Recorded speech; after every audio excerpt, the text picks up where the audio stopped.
In this tutorial video, you will learn how to use basemaps and how to add them to the map. The list of basemaps can be added to the map opens with the Add Basemap button in the Data menu. There are two buttons under the listed basemaps on the Open panel. With the Change button, the selected map is started to be used as the basemap. With the Add to Map button, the basemap is added to the map as a separate layer.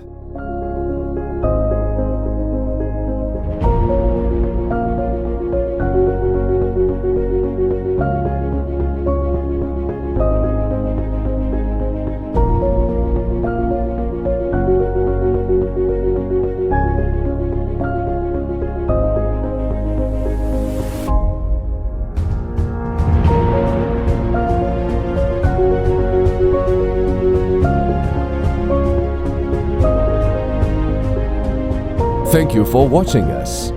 Don't forget to follow us to be updated for recent developments.